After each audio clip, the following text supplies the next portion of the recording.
দক্ষিণ শালমাৰা মানকাছৰ জিলাৰ সতৰ হাতী শিঙিমাৰীত জিলা প্ৰশাসনৰ উচ্ছেদ অভিযান।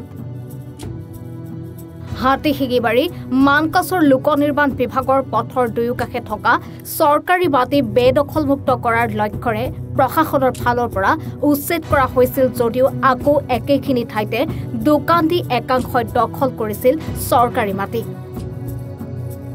প্ৰথমে দক্ষিণ শালমাৰা মানকাছৰ জিলা প্ৰশাসনে জাননী দি আজি চলালে উচ্ছেদ অভিযান।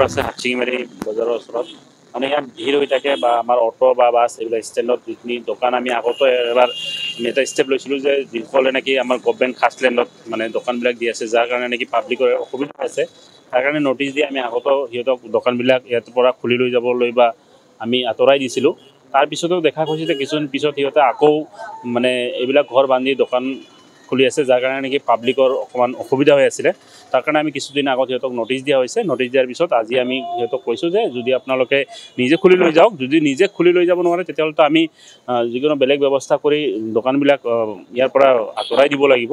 আৰু সেই পদক্ষেপে সিহঁতে নিজে যিহেতু এতিয়া কৈ লৈছে যে সিহঁতে নিজে খুলি ল'ব বুলি কৈ আছে। চ' আমি 3 ঘণ্টা সময় দিছোঁ। এতিয়া 2-3 ঘণ্টাত সিহঁতে নিজে যিবিলাক দোকানৰ বস্তু বা ঘৰ নিজে নিজে খুলি লৈ যায় 2-3 ঘণ্টাৰ সময়ত গ'লে আমি সিহঁতে লৈ যাওঁ আৰু আমি পদক্ষেপ ল'ব লাগিব। ইয়াতে আজি আমি এইখিনি যিখিনি এইটো এৰিয়া বাছ ষ্টেণ্ডৰ সন্মুখত যিটো এৰিয়া ইয়াতে কমচে কম নিয়াৰ এবাউট 10টামান গোটেইকেইটা যিখিনি আমাৰ গভৰ্ণমেণ্ট খাছলেণ্ডত পৰে আৰু সেইখিনি সেই হিচাপে সিহঁতে কামখিনি কৰি আছে। তো ভাল লাগিছে, ৰাইজেও বুজি পাইছে কথাটো, ৰাইজৰো অসুবিধা হৈ থাকে আমি কৰি দিওঁ আৰু।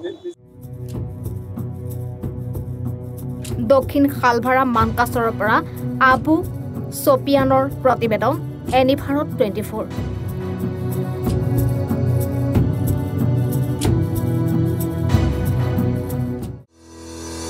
ৰঙাপাৰাবাসীৰ বাবে সুখবৰ। আপুনিও যদি দুচকীয়া বাহন ল'ব বিচাৰিছে তেন্তে এতিয়াৰে পৰা আৰু চিন্তাৰ কোনো প্ৰয়োজন নাই। আপুনিও আহিব পাৰে DBP এছ'চিয়েটলৈ, বাজাজ টু হুইলাৰ ডিলাৰ। আমাৰ ঠিকনা ৱাৰ্ড নং 8 ঠাকুৰবাৰী ৰোড, ডাকঘৰ ৰঙাপাৰা, জিলা শোণিতপুৰ, অসম। আমাৰ যোগাযোগৰ নম্বৰ 9435707133 9707967285।